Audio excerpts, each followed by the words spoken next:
Muy buenos días, amigos de Interfaz. Es un verdadero placer saludarlos, iniciar esta semana del 2 de julio. Vaya fin de semana muy intenso, muchas emociones, así que estamos listos para seguir nosotros tratando los temas del ámbito educativo muy importantes hoy y siempre. Así que estamos listos. Antes saludo con mucho gusto a Griselda Yebra, quien se encuentra en la lengua de señas mexicana. Nos permite comunicarnos, platicar, reflexionar también con todos ustedes.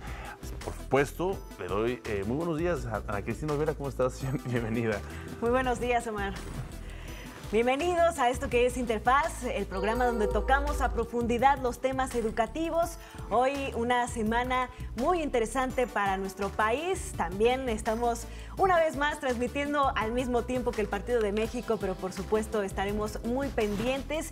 Y bueno, empezaremos con una reflexión sobre lo que sucedió este fin de semana, Omar. Así es, Ana Cristina. Ayer se vivió una jornada electoral ejemplar donde la ciudadanía tomó las urnas, votó de forma masiva, votó de forma ordenada. Prácticamente no hubo ninguna inconsistencia en los 32 estados del país y vale la pena hacer un reconocimiento a la sociedad por salir a participar. La democracia se construye desde eso, desde ese acto esencial, el voto, y por supuesto posteriormente durante esta jornada electoral la transformación y el reconocimiento de quienes no obtuvieron la victoria, una victoria decidida exclusivamente por el pueblo. Aquí durante varias semanas en Interfaz tuvimos la oportunidad de tener el punto de vista, la opinión de expertos, sobre todo de gente como el Instituto Electoral de la Ciudad de México, con Mauricio Huesca, también con Felipe del Voto, de este programa que se inicializó en la UNAM, un programa donde voto informado, donde se logró Felipe del Lado, donde se permitió también establecer mecanismos de diálogo en esta forma de construir ciudadanía ante las elecciones. Así que creo que fue un proceso muy importante, muy definitorio en la nueva etapa democrática que vive el país y en el fortalecimiento de las instituciones. Lo relevante, Omar, como bien lo dijiste, es la gran participación de las personas en estas votaciones. Sin embargo, también tenemos que hacer conciencia de que participar en las elecciones es solamente un pequeño fragmento de lo que construye una ciudadanía responsable. Nos toca, ahora que hemos hecho conciencia de lo importante que es nuestro voto, adentrarnos aún más en pues la cultura cívica, participar. Ahora que sabemos quiénes van a ser nuestros próximos gobernantes por los próximos 6 años, ahí donde se renovaron estos puestos de elección popular, nos toca revisar las propuestas, estar pendientes de este trabajo y, por supuesto, trabajar desde nuestras trincheras todos los días para poder construir un país mejor. Totalmente de acuerdo, Ana Cristina. Antes de la elección hubo un voto de reflexión, ya sucedió la elección, también debe de existir un voto de reflexión por parte de toda la ciudadanía para construir un civismo fuerte, un civismo comprometido, una ciudadanía también cercana a quienes nos van a gobernar. Y creemos que eso también es parte de la educación. Así que, pues, enhorabuena, gana México, yo creo, no solo electoralmente, esperemos que también al ratito, en 2 horas, estaremos dando ya los resultados del fútbol. Bueno, pues estamos listos para adentrarnos en este maravilloso mundo de la educación. Hoy 2 de julio en Interfaz hablaremos sobre la energía limpia en México, la perspectiva hacia el 2050. Las empresas asociadas a la Fundación Forge apoyan a los estudiantes del CONALEP a conseguir empleo. En nuestra sección Orientación Vocacional nos visita Raúl Nieto Velázquez, jefe de Selección de Información y Difusión del Departamento de Administración de la Universidad Autónoma Metropolitana. Nuestro colaborador Rodolfo Hernández nos presenta el reportaje Sistema Fontán sobre una manera de adecuar los modelos de aprendizaje al mundo actual. No te lo pierdas. La Agencia Espacial Mexicana impartió un seminario sobre medicina aeroespacial. Entérate de qué se trató aquí en Interfaz. El noticiero científico cultural iberoamericano nos comparte una nota sobre el programa de Madres Canguro. El Instituto Nacional de Antropología e Historia busca enaltecer el patrimonio arqueológico de México. Así nos lo muestra Mildred Martínez en su reportaje. Descubre en la reseña de hoy al Museo Universitario de Ciencias y Artes El MUCA, un recinto encargado de la difusión y promoción de expresiones multidisciplinarias. Benjamín Aparicio nos muestra en su cápsula por qué es que México es tu museo. Y en los deportes, invertir el tiempo libre en una práctica deportiva es una opción muy favorable para la salud. Así nos lo dice la Escuela Nacional de Entrenadores Deportivos, la ENED. Conéctate con la mejor información educativa. Estás en Interfaz.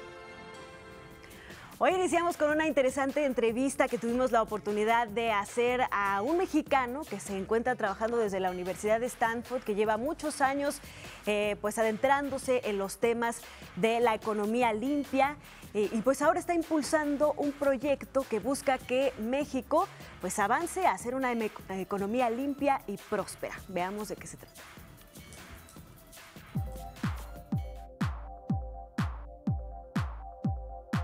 México suscribió el Acuerdo de París en 2015 y ratificó su compromiso en 2016.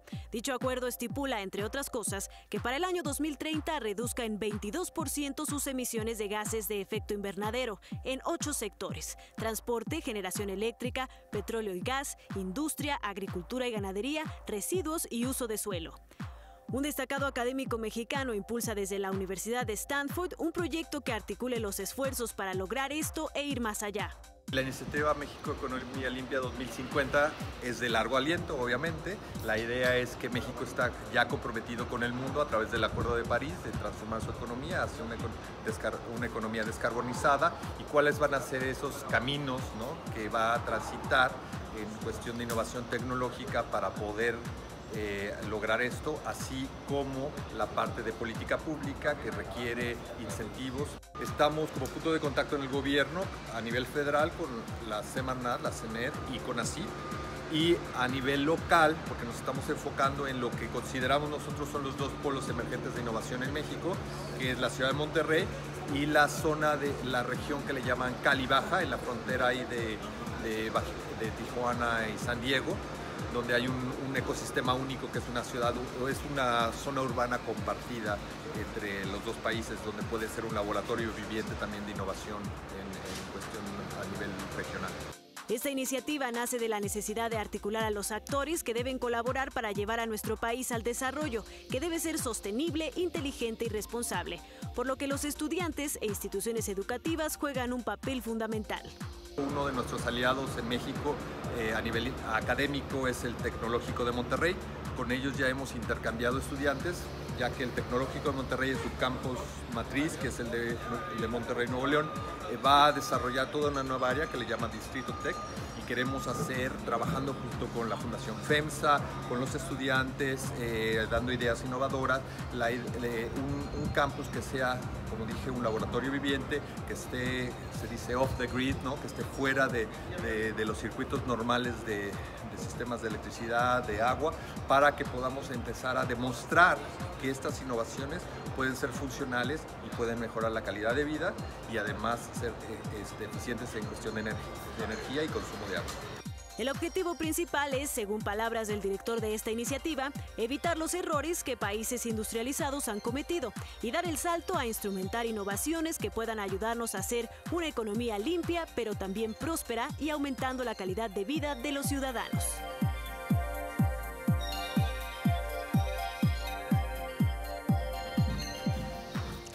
Es una interesante iniciativa que intenta articular a los distintos actores responsables de generar iniciativas pues que engloben las energías limpias en nuestro país. Está apenas iniciando, pero tiene muy buenas perspectivas y, por supuesto, apoyada por la Universidad de Stanford. El futuro. Vamos a hacer una breve pausa, Ana Cris, si nos lo permites, y regresamos. Esto es Interfaz.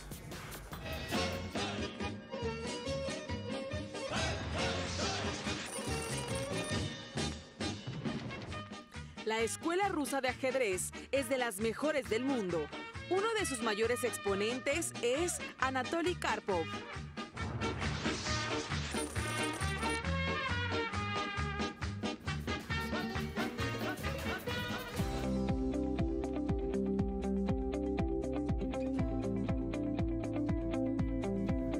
Trabajar siempre es uno de los anhelos de los jóvenes, sobre todo cuando terminan sus estudios. De acuerdo con el Instituto Mexicano de la Juventud, la proporción de jóvenes que logran ubicarse en un trabajo es del 30.7%. De este porcentaje, solo 1 de cada 3 consigue desempeñarse en actividades vinculadas con su perfil profesional. Para mejorar este panorama, se organizan ferias laborales como la Fundación Forge. Jóvenes de 16 planteles del Colegio Nacional de Educación Profesional Pública, CONALEP, asistieron a la Feria Laboral Anual de Empresas Aliadas a la Fundación Forge, organización sin fines de lucro que vincula a jóvenes con el mundo laboral después de un proceso de 10 meses de formación en habilidades blandas para el primer trabajo. La feria de empresas que el día de hoy tenemos aquí se da justo cuando los chicos acaban su programa formativo y pasan a la etapa de tutoría, que ya están listos para ser insertados. En tutoría, lo que hago es enfocarme totalmente en las cuestiones laborales, o sea, qué tipo de contrato, en qué se tienen que fijar, cuál es sueldo bruto, cuál es sueldo neto, prestaciones, qué tipo de prestaciones, porque muchos de ellos no tienen idea. Obviamente es su primer trabajo y a veces muchos de ellos no es su primer trabajo, pero sí su primer trabajo formal. La red de más de 42 empresas participantes establecen un convenio de colaboración con la Fundación Forge, en el cual se comprometen a ofrecer un empleo con todas las prestaciones de ley, con un salario mayor al mínimo y con el compromiso de crecimiento para el recién egresado. Somos una fuente más de reclutamiento para ellos, pero una fuente de reclutamiento bien interesante porque los chicos ya traen 10 meses de demostrar que son constantes, que vienen a sus sesiones y que han aprendido todo este tema de habilidades socioemocionales que en Forge les enseñamos. Esta feria de empresas que se está llevando a cabo me parece una buena opción, ya que muchas veces como jóvenes que apenas vamos terminando el bachillerato no logramos conseguir rápido un trabajo allá afuera. Ya pude localizar dos que tres que me llamaron muy buena la atención y que tienen buenas vacantes hacia mi carrera que acabo de concluir. A mí me ha ayudado mucho también en el crecimiento personal y creo que es muy importante porque nos están dando oportunidades a los jóvenes para conseguir trabajo y crecer como persona. Hay oportunidades muy buenas, bueno, a mí me gustaron mucho.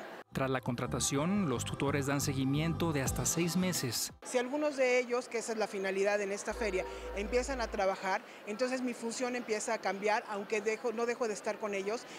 Digamos, ahorita se contratan, por decir algo, durante 6 meses yo estoy pendiente de ellos, qué problemas están teniendo, qué se les está atorando, cómo puedo apoyarlos. Entonces tenemos una reunión una vez al mes, ya sea vía telefónica, vía Skype, o buscamos un horario alterno para poderlos ver. De acuerdo a las cifras regionales, el 80% de jóvenes que terminan su formación acaban insertados en un empleo formal de calidad.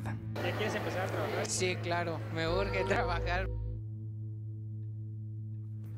No cabe duda que todo buen escritor comienza con un buen lector y la Dirección General de Educación Superior para Profesionales de la Educación nos invita a conocer la historia de Ivonne Reyes. Ella escribe teatro, novela y cuento y ahora nos comparte su trayectoria en el mundo de las letras.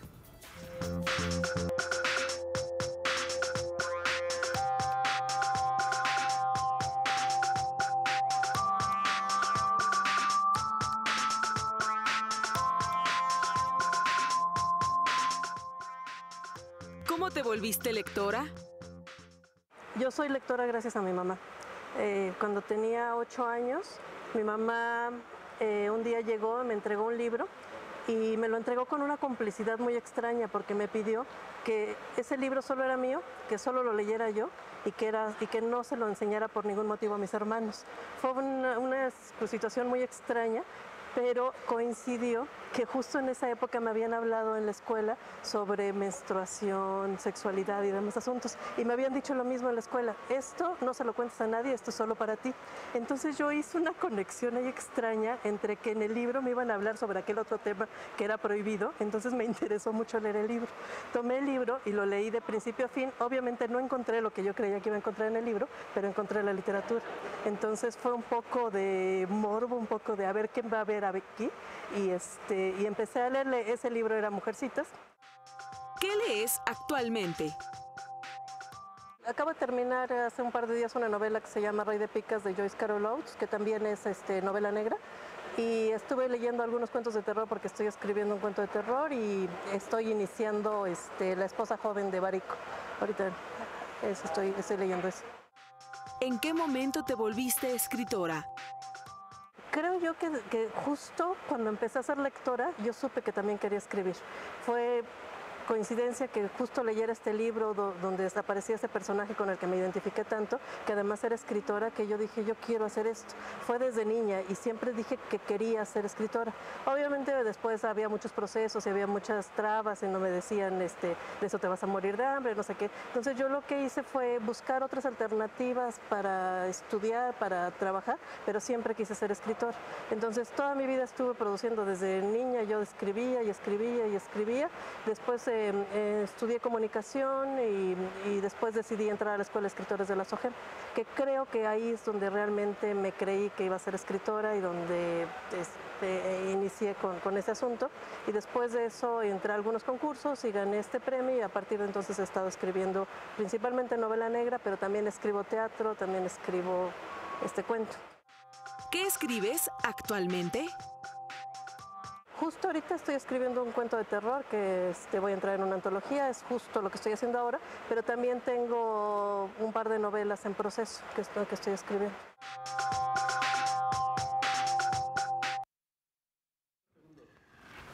Pues muy interesante esto, Ana Cristina. Ya lo hemos aquí nosotros dicho muchas veces, los hábitos de la buena lectura. Saber leer es clave. No solo el gusto por la lectura, sino también adentrarte de una forma rígida, sustancial, a lo que son las diversas corrientes dentro de la literatura, las diversas obras de o escritos de un escritor, por decirte algo, Dostoyevsky. Saber adentrarte a todo el mundo de Dostoyevsky es algo muy nutritivo, y eso creo que debe ser también muy importante de asumir, saber ser buen lector.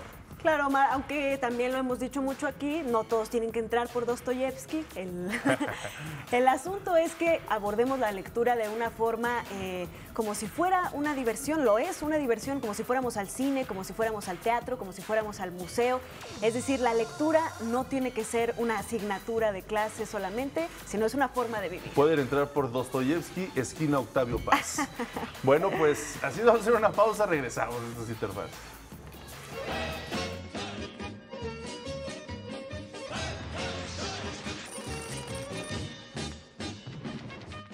Rusia se encuentra el lugar más frío del planeta. La aldea Oymyakon, en la República de Sajá, ha llegado a registrar hasta 70 grados centígrados bajo cero.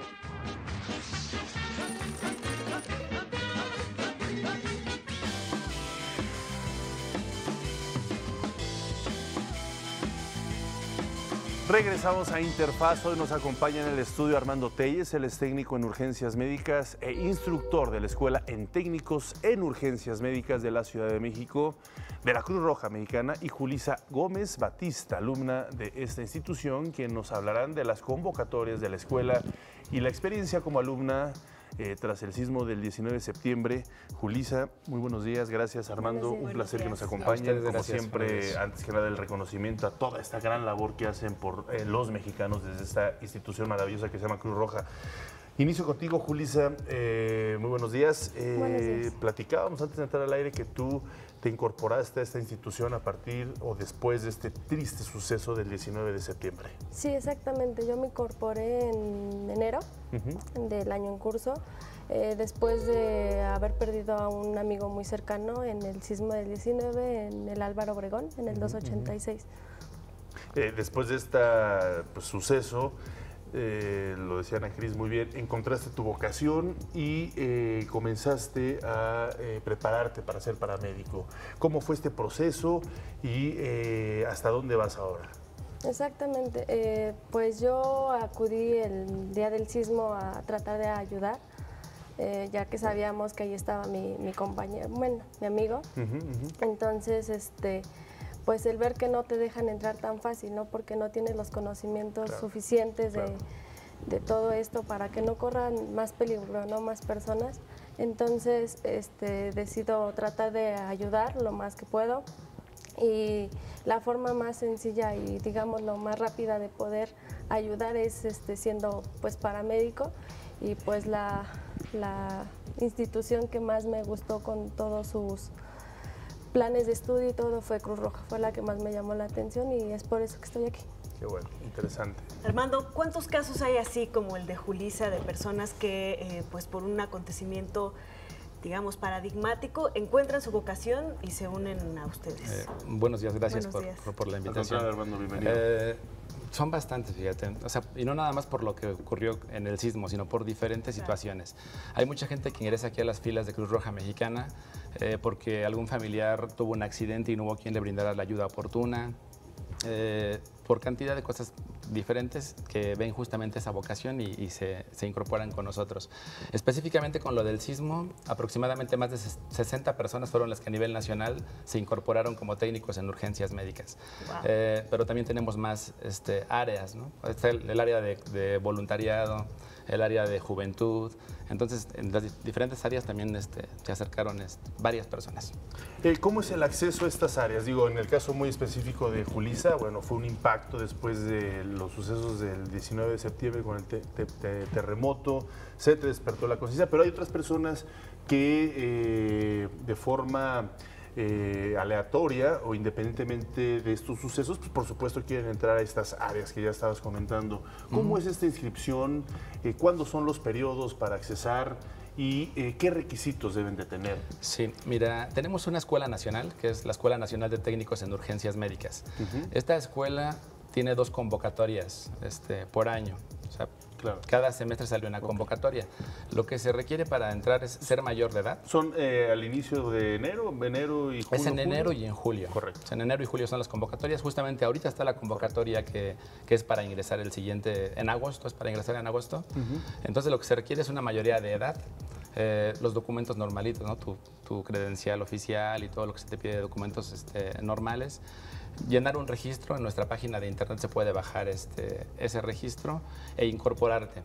Pero ¿cuál es el objetivo principal? Perdón, haber terminado rapidísimo, antes de haber terminado algún grado, secundaria, preparatoria. Se pide la secundaria terminada. Tenemos 2 tipos de carreras. Hay una que es técnico profesional en urgencias médicas y se pide certificado de secundaria.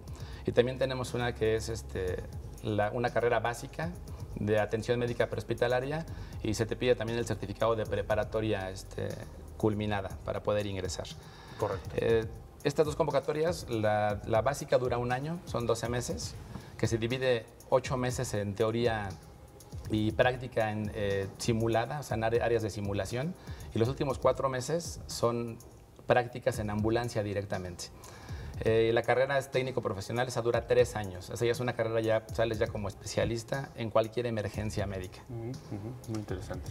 Julissa, desde que te has unido pues ya a prepararte de una forma más formal, ¿qué has aprendido de la importancia de que existan este tipo de personas, los técnicos especialistas en urgencias médicas? No, es bastante importante porque pues uno no sabe qué es lo que tiene que hacer, ni siquiera luego sabemos ni llamar a los números de urgencia, ¿no? Entonces es muy importante pues mínimo tener el conocimiento de qué hacer mientras uno llama, ¿no? Porque los primeros minutos de vida son los más importantes. Eso nos puede decir si uno puede seguir o ya la verdad no. Entonces sí es bastante importante entrar y saber por lo menos lo básico, ¿no? Porque pues igual y nos llega a pasar a nosotros o a algún familiar y no sabemos qué hacer y perdemos muchísimo tiempo porque pues luego pues los servicios de urgencia están ocupados porque bueno, también hay personas que se la pasan llamando para bromas, entonces hay que también saber, tener conciencia de que hay personas que lo ocupan de verdad, ¿no? Y que hay que darles como que la prioridad a ellos. Claro. Armando, en ese sentido me gustaría preguntarte, tú que tienes experiencia, ¿cuál es el perfil idóneo de los jóvenes que quieren ingresar? Las actitudes, las aptitudes. Finalmente son trabajos fuertes en el sentido emocional, por ejemplo. Sí, mira, Cruz Roja es un movimiento internacional. Sí. Entonces, el principal perfil es, estamos apegados a los principios fundamentales de Cruz Roja. Son 7 principios que tenemos y uno de ellos es humanidad. Entonces, es lo que nos caracteriza a diferencia de otras escuelas que también te puedan capacitar como técnico en urgencias médicas. La parte humana es la principal en este momento. Entonces, teniendo esta parte humana, la capacitación ya es de mayor excelencia, porque ya no solamente vas por el hecho médico, sino también por el hecho humano. Claro. Quiero aprovechar para mencionarte de la escuela un poquito, ¿no? Tenemos varios planteles, estamos en Polanco, estamos en Las Águilas, que es la delegación Álvaro Obregón, y en Cuemanco, que es delegación Tlalpan. Correcto. Tenemos diferentes horarios también para que se adapten los alumnos que quieran ingresar, matutino, vespertino y de fines de semana, para que se puedan unir con nosotros. Muy bien. Pues Armando, Julissa, enhorabuena por la labor que están haciendo, enhorabuena por haber encontrado tu vocación. Esperamos que muchos jóvenes se animen a unirse, a conocerlos y a encontrar también la vocación. Sí, les recordamos nuestras redes, redes sociales, sí, ¿no? Que puede ser nuestra página www.cruzrojamexicana.org o en pantalla. En las redes sociales, Cruz Roja CDMX. Perfecto. Para que se acerquen a nosotros, ¿no? Tenemos a nivel nacional más de 16,000 paramédicos, pero déjame decirte que son insuficientes. Claro. Entonces Bueno, necesitamos pues que se acerquen con nosotros. Así es, gracias por acompañarnos. Vamos a hacer una pausa, regresamos.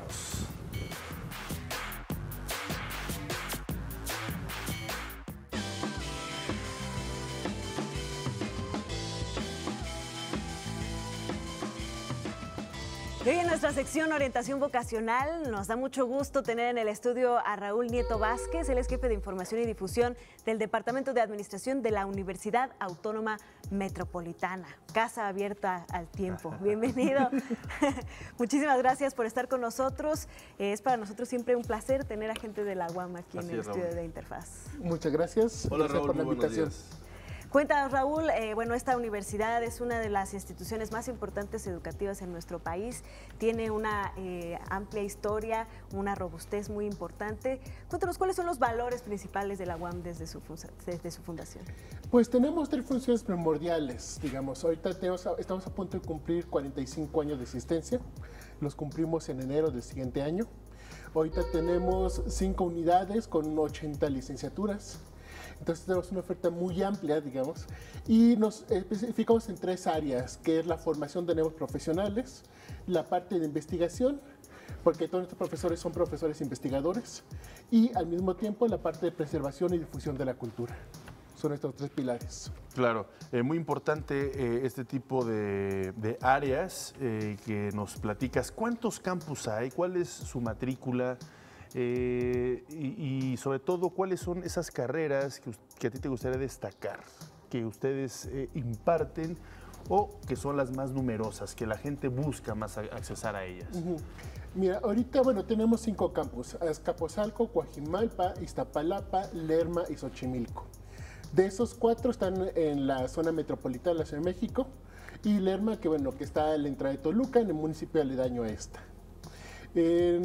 En total, digamos, ahorita tenemos unos 47,000 estudiantes entre la parte de licenciatura y la parte de posgrados. Tenemos más de 80 posgrados y, bueno, las 80 licenciaturas que estamos manejando en este momento. Se conoce mucho, por ejemplo, la UAM en comunicación, en áreas por el estilo. ¿Cuáles son las áreas que ustedes sienten como las más fuertes en la UAM? Pues tenemos diferentes fortalezas. Por ejemplo, tenemos muy buenos niveles en toda la parte de ingeniería, en la parte de ciencias, también en la parte de sociales, incluso con académicos muy destacados como García Canclini, que forma parte de nuestros académicos. Pero al mismo tiempo, digamos, sin duda las carreras más demandadas siguen siendo las mismas. La parte de medicina, la parte de derecho, aunque bueno, tenemos nuevas carreras, sobre todo en el campus de Lerma, que es nuestro campus más reciente, y el que sigue consolidándose y sigue en crecimiento. Nos están viendo en todo el país y muchos se preguntan, bueno, ¿por qué esta institución tan reconocida, tan importante, a veces está ahí únicamente en la Ciudad de México? El mismo nombre lo dice, ¿no? La Universidad Autónoma Metropolitana. Pero me gustaría preguntarte, ¿cuál es la experiencia, si nos puedes comentar casos de jóvenes que vienen a estudiar a esta universidad desde distintas partes del país? ¿Cómo es su integración? ¿Cómo lo han hecho otros estudiantes para que quienes nos vean digan, bueno, sí puedo también yo en un momento dado acceder a esta universidad tan prestigiosa? Claro, tenemos una demanda muy fuerte de jóvenes del interior del país. Aproximadamente un 20% de los aspirantes que hacen el examen son del interior del país. Estamos hablando de un número muy grande, estamos considerando que anualmente hacen el examen, tras 2 ediciones, una convocatoria que sale en febrero, una segunda convocatoria que sale en mayo. En total son unos 100,000 jóvenes los que hacen la convocatoria, quienes participan para el examen de selección. Si estamos hablando de un 20% del interior del país, son unos 20,000 jóvenes del interior del país, de todos los estados. Uno pensaría que solamente son de los cercanos hacia México, claro, pero de repente nos llega del sureste, del norte, de todos lados. Claro. Incluso cada vez tenemos más aspirantes extranjeros. Tanto por la parte de nuestro nivel, por ejemplo, para la parte de medicina ha sido mucha demanda de las Antillas. Mira. Y demás cuestiones. Entonces, muchos de estos jóvenes llegan. Algunos se hospedan con familiares, pero otros hacen uso de nuestro sistema de becas, que es un sistema muy sólido ahorita, en el cual los jóvenes se les apoya con un dinero para mensualmente para su parte de su educación. Y aparte muchos servicios dentro de la UAM son subsidiados. De esa manera una comida, por ejemplo, son 5 pesos al día. O sea, prácticamente le damos lo más posible al joven para que no le cueste un extra. Claro. Para que sea lo más posible, que no tenga que trabajar para estudiar. O que si trabaja, que sea un trabajo de medio tiempo, que le permita llevar la parte del trabajo y del estudio.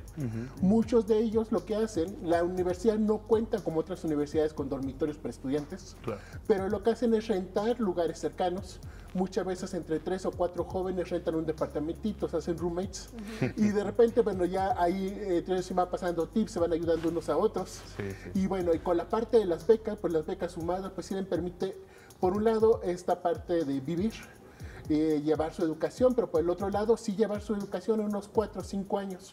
Todas nuestras licenciaturas, con excepción de medicina y veterinaria, están pensadas para 4 años. Correcto. Generalmente los jóvenes se tardan unos 5 y medio por la parte de la titulación, alguna materia que quedan atrasados, algo similar. Claro. Pero la mayor parte son como de 4 y medio que van saliendo los jóvenes.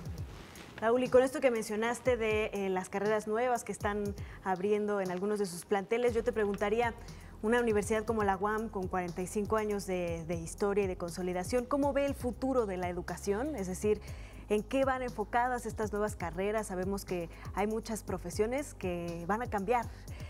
¿Cómo visualizan esto?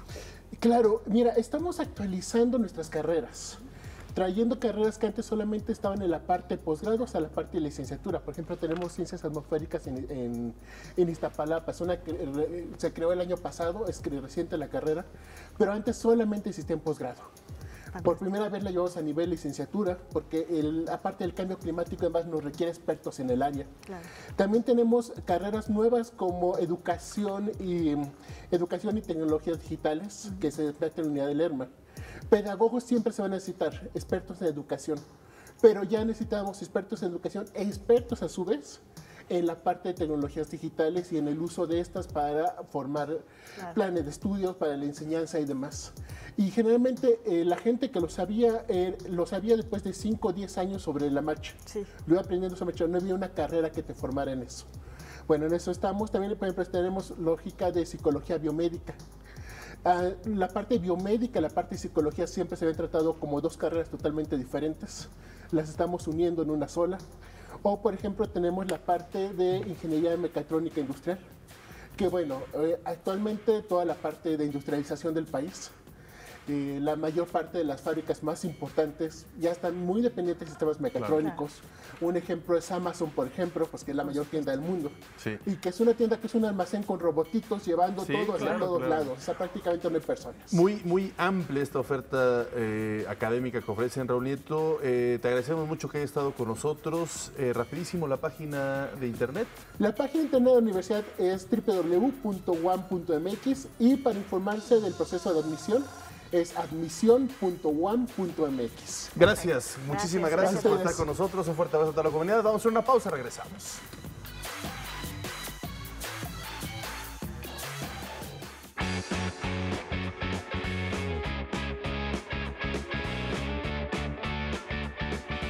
Continuamos con más temas muy interesantes en Interfaz, y es que Colombia se ha caracterizado por tener un modelo educativo moderno. Dentro de ese esquema surgen sistemas alternativos, pero que realmente también buscan generar un perfil del joven distinto, profundo.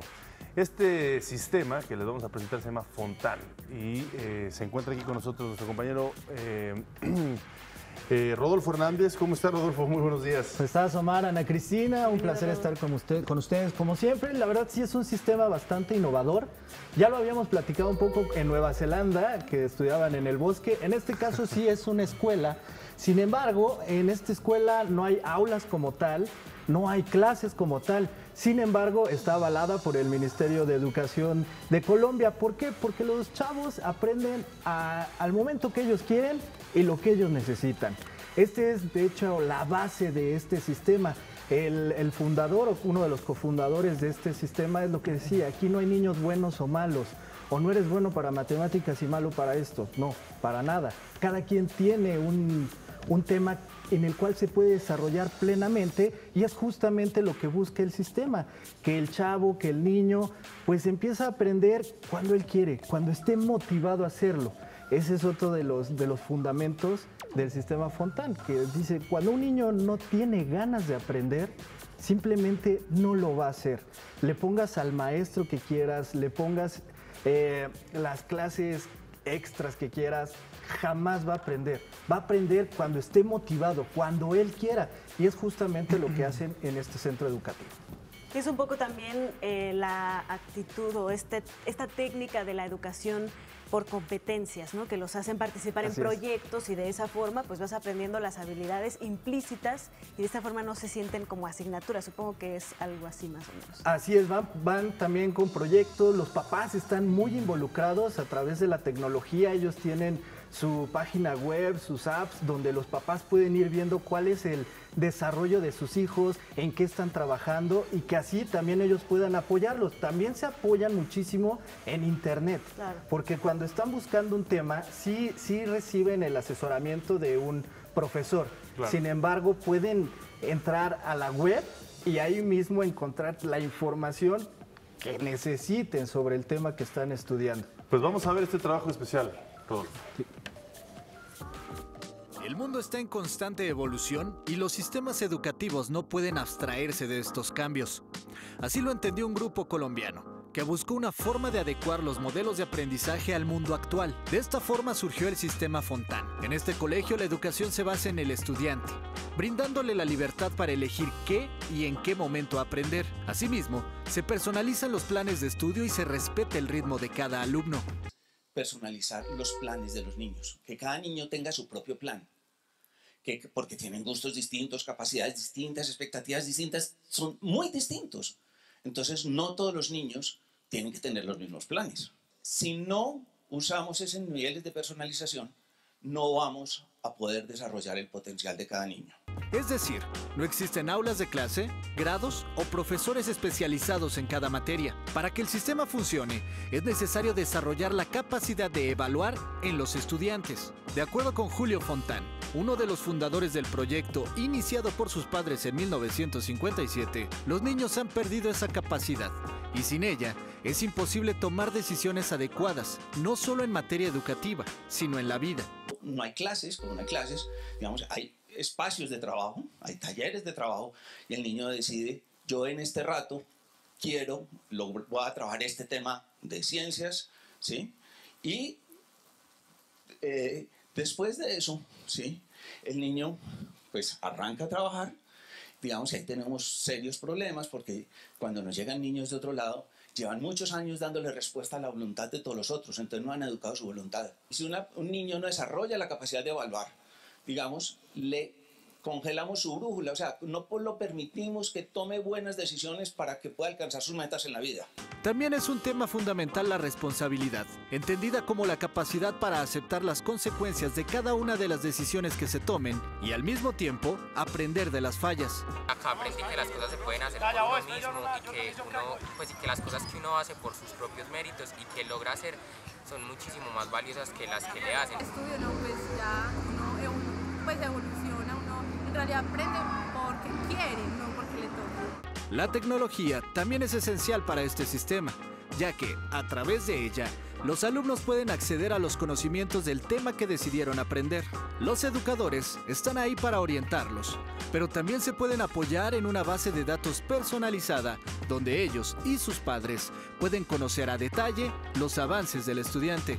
Nos permite hacer un seguimiento del proceso de cada uno de los niños. Entonces cada padre puede saber cuál es el plan de mi hijo, a qué se comprometió hoy, cuándo lo va a entregar, qué cumplió, qué no cumplió. Le permite a cada uno de los niños saber yo en qué etapa estoy del proceso de aprendizaje, qué me recomiendan, me permite buscar información. Digamos que aquí la tecnología, digamos, es una herramienta sumamente potente. El sistema Fontana es catalogado por la empresa Microsoft como uno de los centros educativos más innovadores del mundo y fue reconocida en 1985 como la primera innovación educativa por el Ministerio de Educación de Colombia. Además, los resultados son positivos, ya que alcanza un buen nivel en el índice sintético de calidad educativa colombiano. Asimismo, se ha destacado en actividades extracurriculares como las artísticas y las deportivas.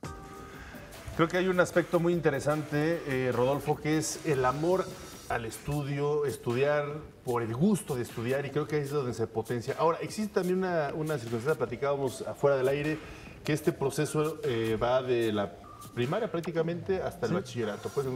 Pero luego, ¿qué sucede cuando se involucran en sistemas tradicionales ya en la universidad? ¿No viene un choque fuerte? Pues en teoría no debe de suceder, porque como escuchábamos en la nota, uno de los fundamentos es que los niños aprendan a evaluar.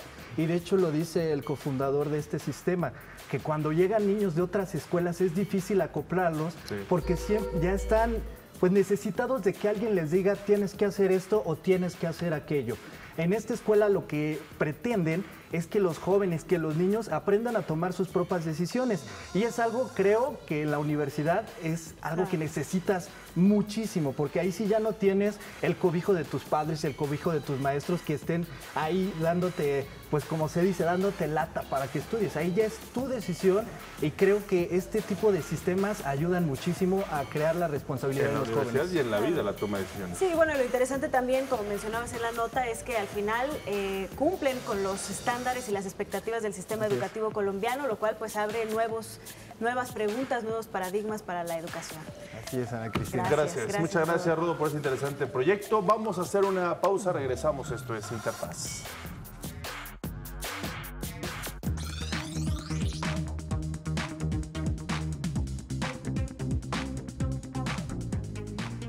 Llegó el momento en Interfaz en el que viajamos y estudiamos en otro lugar del mundo gracias a la experiencia de un estudiante que ha conseguido una oportunidad para hacer esto, y para hablarnos de ello, hoy nos acompaña en el estudio Melissa Quetzali Gutiérrez Basaldúa.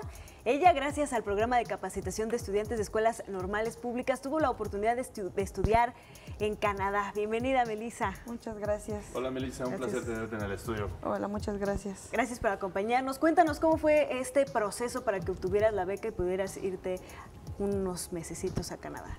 Pues fue un proceso largo y se atravesó lo del temblor de septiembre. Entonces alargaron todavía más la respuesta. Tuve apoyo realmente grande por parte de mi normal, porque no teníamos comunicación con la de GESPE debido a lo mismo del temblor. Pero pues en sí fue un poco complicado por la misma plataforma en la que nos meten para crear nuestra resolución de la beca. Pero pues en sí estuvo muy bien.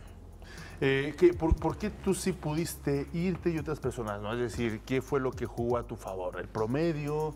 La posibilidad de haber tenido a lo mejor un buen nivel de inglés, a lo mejor la opción de un buen apoyo de pues quienes estuvieron alrededor tuyo. ¿Cómo fue esta parte? Pues en primera parte pedían un nivel de inglés medio, que era B1, y lo obtuve. Y el segundo fue... ¿Te hacen un examen, parece? Sí, te hacen un examen de evaluación para ver el nivel que manejas. De hecho, son dos. Uno vía internet y otro vía una plataforma que ellos mismos te indican. Y el promedio que tienes en tu escuela normal como tal. Pues ya si el maestro te acepta, pues está bien. Si no, ¿cuál es el mínimo que te piden? ¿De promedio? Sí. 8.7. 8.7. ¿Y tú cuál tenías? 9.2. 9.2. O sea, que estuviste por arriba de los, del requerimiento original. Cuéntanos ya, una vez que te enteraste de que tenías esta oportunidad, ¿cómo fue el proceso para prepararte y qué tan diferente fue lo que llegaste a vivir ahí a Canadá de lo que te esperabas? Pues yo me sentía muy contenta al momento de quererme ir. Yo no visualizaba la magnitud de irme a Canadá, por así decirlo. Al llegar allá me topé con una realidad que el idioma que aquí tenemos se te hace muy elevado y llegas allá y tu idioma es nada a comparación. Son dificultades que sí se me presentaron, como el poder interactuar con la gente. Allá no nada más son canadienses, en donde yo estuve, que fue Toronto. Hay árabes, brasileños, turcos. Entonces, la acentuación de cada uno es muy difícil de entender el idioma, muy complicado entender su manera de interactuar, porque pues no pronuncian de la misma manera que la demás gente. Pero eso al final de cuentas te enriquece, ¿no? Yo creo que eso es parte de este tipo de intercambios, enfrentarte con nuevas culturas, porque así es el mundo, en un mundo globalizado, en un mundo en el cual pues el día de mañana puedes estudiar o trabajar en algún lugar. Creo que eso también es importante vivirlo. Sí, pues adquieres habilidades de adaptación y comunicación con la demás gente. Aprendes a relacionarte con diversas culturas sin tener un desequilibrio en la tuya como tal. O sea, aprendes a respetar para que ellos mismos también te respeten. Y en mi profesión, a lo que yo me voy a dedicar, pues me ayuda demasiado, ya que es la licenciatura en la educación. Y el crear un cambio en nuestra escuela, el crear un cambio en los chicos que están saliendo de ahora y enseñarles que el inglés es básico para nosotros, es un idioma elemental para abrir puertas futuras. Claro. Itzali, ¿cómo cambió tu visión del mundo? Es decir, seguramente antes de irte tenías algunas expectativas, algunos planes, pero seguramente que cambiaron con esta experiencia.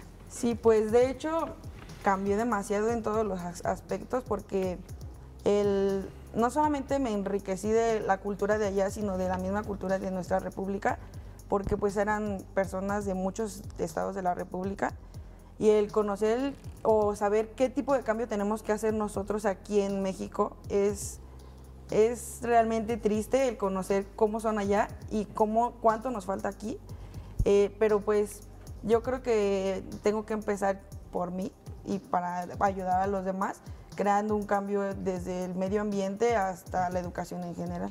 Claro.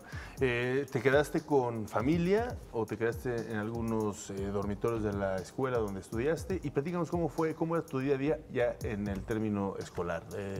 ¿Con quiénes estabas estudiando? ¿Qué maestros tenías? En fin. Pues me quedé en un homestay, en una familia, en una casa. Vivía con una sola señora, no tenía esposo y sus hijos ya eran grandes. Pero en esa casa vivían muchos estudiantes de muchos países, nada más éramos 2 mexicanas. Era levantarte a las 5 de la mañana para asistir a la escuela, de 8 de la mañana a 1 de la tarde. Te ponían tu especialidad en lo que más dificultad tenías en el idioma, por ejemplo, el hablarlo, el escribirlo, dependiendo del examen que te hacían al principio. Claro. Y pues te cambiaban los maestros, igual los maestros no son canadienses, mi maestra era árabe y tenía una canadiense. Había maestros de todos tipos, colores y sabores. Entonces, te rolaban y hacían que te relacionaras con personas de otro país que no tuvieran tu mismo idioma, porque pues es sencillo, no entiendes si hablas español, pero claro, pues no, te separaban totalmente de tus zona personas, de confort. Ajá, sí, no, te sacaban horrible de tu zona de confort. Y lo peor es que no podías preguntar así, ¿cómo se dice esto? Porque la persona no te entiende tu idioma. Claro, entonces claro. Te obligaban a hablar o hablar. O aprendes, no hay de otra. Regresaba a su casa de la señora como a las 4 de la tarde. Comenzábamos a platicar, porque ahí nada más era desayuno y cena. Posteriormente salía con las personas con las que me socialicé de ahí, árabes, había de aquí de Guanajuato o así. Y en la noche, a las 8 de la noche me daba de cenar y tenía que estar yo dormida a las 10. Eran las reglas de la casa. ¿Qué es de toda esta experiencia lo que a ti te gustaría transmitirle a tus alumnos? Porque tú vas a estar finalmente frente a grupos, supongo que ese es uno de tus objetivos. Además, por supuesto, de la relevancia y la importancia del inglés o de tener un idioma de secundario, etcétera. Pero además de esta tolerancia ante la diversidad, de este interés por conocer nuevas culturas, ¿qué de eso quieres transmitirle a tus alumnos? Pues más que nada que conozcamos nuestro país, que dejemos a un lado las diferencias que tenemos entre nosotros como mexicanos y nos unamos como allá. Ya era todo unión, todo amor entre todos. Era muy poca gente que estaba de vagabunda, por ejemplo. El crear conciencia en que todos necesitamos de todos, al final de cuentas no hay una persona que no necesite de nadie. y pues conciencia más que nada en nuestro propio medio. Bueno, pues interesante lo que nos lo decían los Beatles, all we need is love, así que es parte de esta filosofía. Muchísimas gracias por estar con nosotros, Melissa, y felicidades y que sigan los éxitos. Muchas gracias. Felicidades. Vamos a una breve pausa y regresamos con esto que es Interfaz. No se vayan.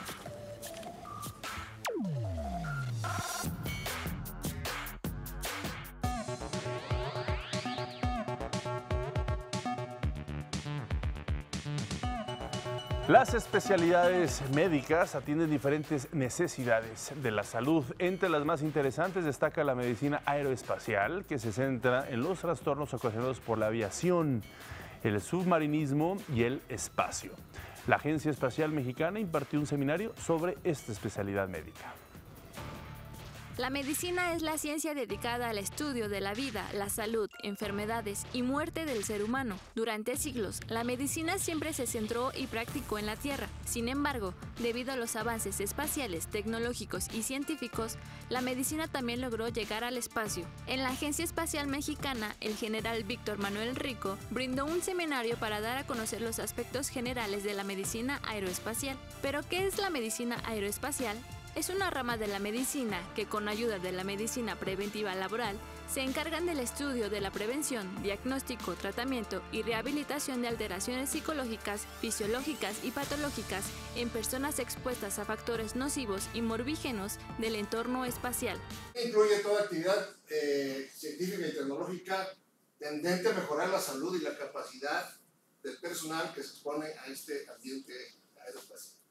Las funciones primordiales de la medicina aeroespacial son la certificación psicofísica integral, adiestramiento fisiológico de vuelo aeronáutico parabólico y subacuático, la instrucción médico-aeroespacial, investigación de factores humanos en la producción y prevención de accidentes aeroespaciales, aspectos de la medicina preventiva y laboral, y medicina asistencial y clínica aeroespacial. Los retos que se presentan en el espacio son difíciles de resolver.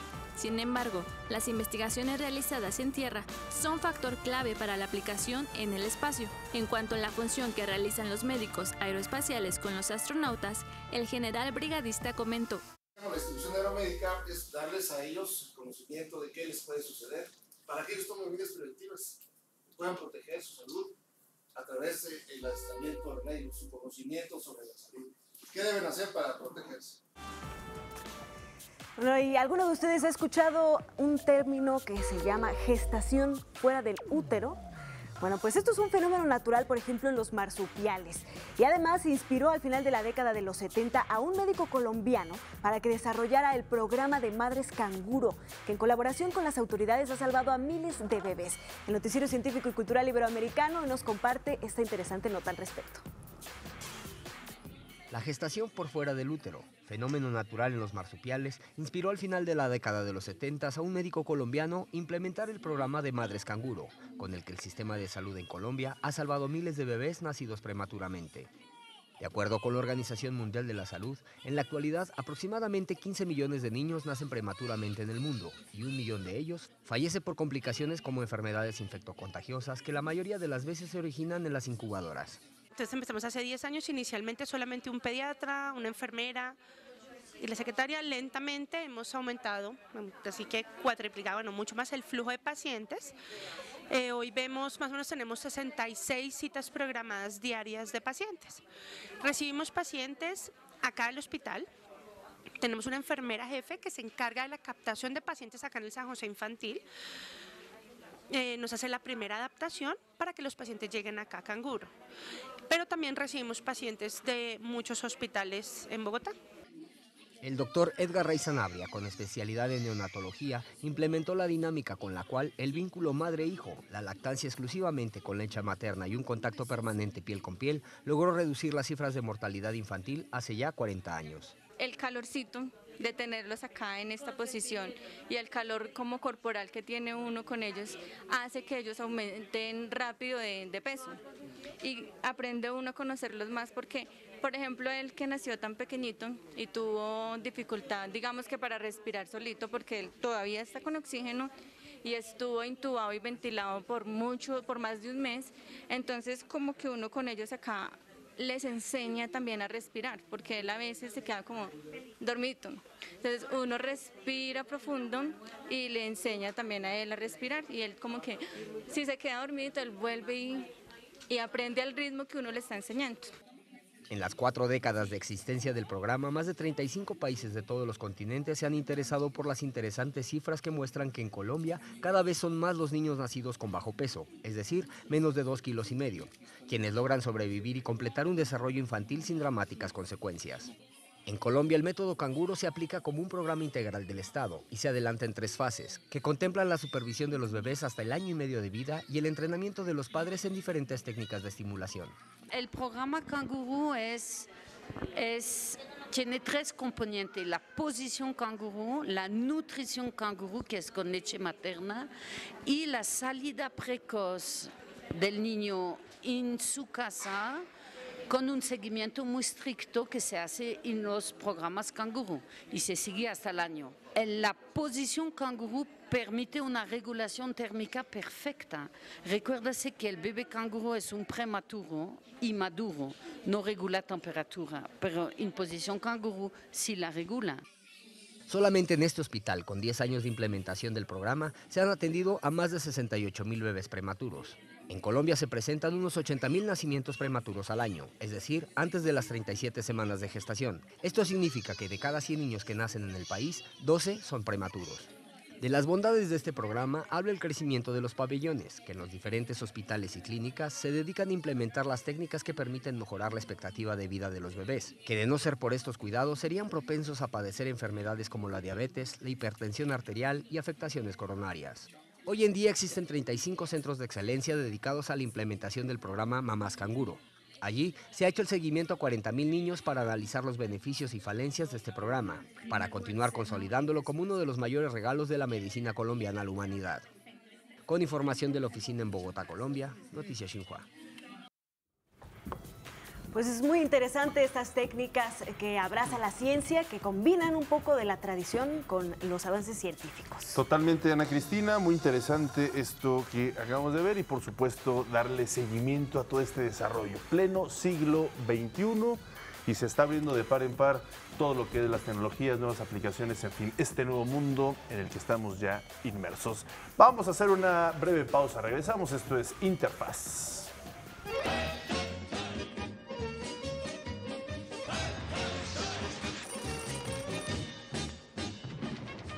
Ordinskaya es la cueva subacuática más larga de Rusia. El agua es tan clara que los buzos alcanzan a ver hasta un radio de 45 metros.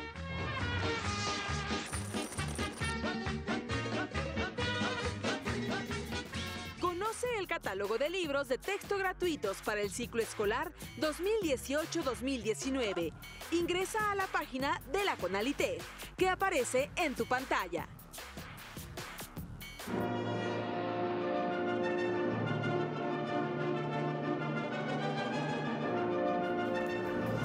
Y México es rico en zonas arqueológicas. Muchas se encuentran catalogadas como Patrimonio Mundial por la UNESCO. La labor del Instituto Nacional de Antropología e Historia cobra gran relevancia para comprender y valorar nuestro pasado. Que se conozca el patrimonio arqueológico de México en un enfoque educativo y didáctico es fundamental para que niños y jóvenes den cuenta de la grandeza y la importancia que tuvo el pasado prehispánico en nuestra conformación como nación. Poder entender cómo en estos espacios vivieron personas con problemas iguales a los que ahora compartimos, tenemos, de supervivencia, de alimentación, de seguridad, de contar con casa. Todo eso lo compartieron ellos en su momento y ahora esto es parte de lo que recuperamos. Esta es la parte ideológica, la parte ritual, ceremonial de esas comunidades, de esas sociedades que nos precedieron en el tiempo hace apenas 500 años. En diversas partes de Mesoamérica se han localizado templos dedicados a Ejecatl-Quetzalcóatl, dios del viento. Por lo general, aparecen orientados hacia el este por donde sale el sol, son redondos y hasta el día de hoy en México se han localizado 3.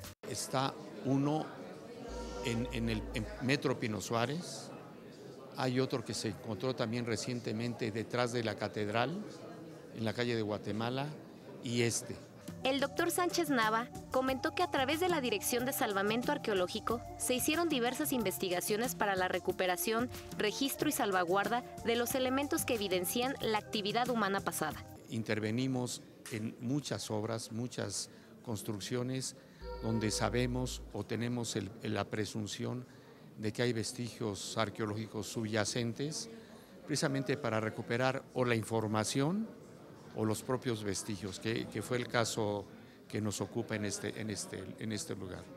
En los proyectos de salvamento arqueológico de este templo estuvieron involucrados antropólogos físicos, topógrafos, restauradores de monumentos y arquitectos, sin los cuales no hubiera sido posible el éxito del proyecto. Se tuvo que hacer una serie de acuerdos, de trabajar de la mano con los arquitectos responsables de la obra, para que precisamente ellos modificaran su proyecto. Fueron muy sensitivos a eso, lo hicieron, no fue fácil, y este trabajo no es solamente la excavación, sino es lo que tú muy bien dices, es poder adecuar el espacio arquitectónico moderno a la preservación del bien patrimonial. Y se acercan ya las vacaciones de verano y los museos son una excelente alternativa para pasar esas semanas. Los invitamos a conocer el Museo Universitario de Ciencia y Artes de la UNAM. El corredor Roma Condesa es una de las zonas de la Ciudad de México con mayor oferta cultural dedicada al arte contemporáneo, el diálogo y la reflexión. En Tonalá 51, esquina con Colima, existe una casa de estilo porfiriano especializada en proyectos culturales alternativos. El Museo Universitario de Ciencias y Artes, además de ser una extensión de los programas artísticos de la UNAM, es un lugar dedicado a la difusión de proyectos museográficos estudiantiles y emergentes, que tienen como objetivo generar más dudas que respuestas. Un poco la idea es articular esa conversación en términos de generar una exploración y de preguntarnos, más que dar respuestas, yo creo que de preguntarnos cosas, ¿no? Y preguntarnos cosas en función de un sistema en el que estamos inmersos y que es complejo. El MUCA Roma es un espacio de trabajo académico, conformado por talleres y diplomados, además de contar con una biblioteca, una ludoteca y una sala de exhibiciones para la investigación especializada del arte contemporáneo. Un poco el proyecto articula o propone tener esa conversación en el museo, ¿no? A nivel de que explore un poco todo lo que es el formato de work in progress y de proyectos centrados. Un poco lo que se busca es generar esos grupos específicos para generar esos intercambios de saberes. Este laboratorio de arte y curatorial, como también es conocido, cuenta con la participación de la comunidad artística, académica, diversos colectivos y de la ciudadanía, para generar un mayor tejido social y un intercambio cultural. Y bueno, pues el Centro Cultural de España en México cuenta con una programación para que los niños puedan aprender nuevos procesos de creación y desarrollo. Este centro, el CCE, también así se le conoce por sus siglas, presenta un abanico de talleres que les dará la oportunidad al público infantil de introducirse a la educación artística y cultural. En esta oferta podrán crear conocimientos de ilustración, poesía, historia y música a través de la exploración y el juego, como el taller Trazos para Compartir. También otros talleres como Ellas, personajes de la historia, Basurada, entre otros. Para más información pueden ingresar a ccemx.org. Este Centro Cultural de España se encuentra en el centro histórico, atrás de la catedral, así que un centro muy bonito, muy interesante, donde por supuesto sus hijos, además de poder descubrir este tipo de alternativas, también podrán pasear por este gran espacio en México que es el centro histórico.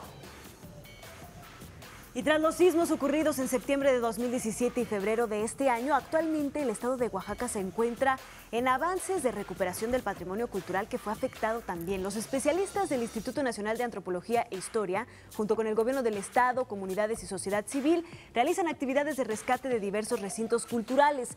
Hasta ahora se han restaurado 24 monumentos históricos y 2 zonas arqueológicas, entre ellos exconventos, templos, esculturas y también casas de cultura.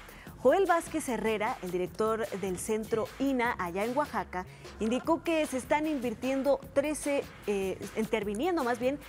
bienes históricos y 2 zonas arqueológicas más en ese estado.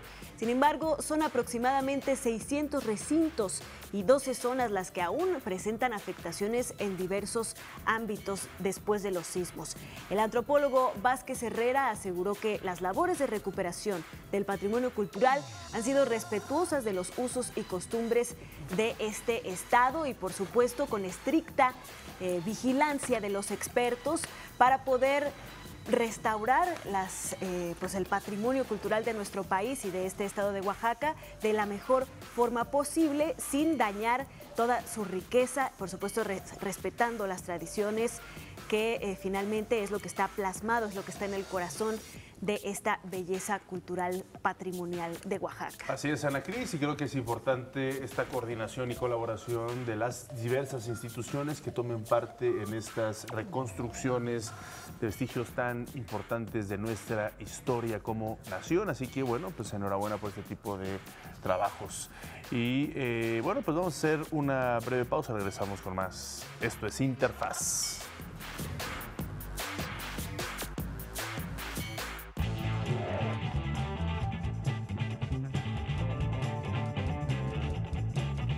Y llegamos a la información del deporte. Deporte es cultura, cultura es deporte y deporte también es educación. Oye, pues no podemos dejar de fuera que nos digas el marcador. ¿Cómo vamos? Lamentablemente es una noticia hasta el momento triste. Lamentablemente sí y lamentablemente no, Omar, Ana Cristina, amigos de Interfaz, amigos de Televisión Educativa, porque todavía falta tiempo en el encuentro, faltan 23 minutos para que 1-0, ¿no? Finalice el partido entre México y Brasil en los octavos de final allá en Rusia. 1-0, gol de Neymar al minuto 51. Paco Memo Ochoa, el mejor portero del Mundial, me atrevo a decirlo en este momento, porque ha sido también artífice para evitar la goleada del pentacampeón del mundo. Hay tiempo, ojalá que la selección se recupere, ¿no? Bueno, muy bien. ¿Qué nos traes esta mañana? ¿Qué invierte en su tiempo libre? Yo en leer. En leer.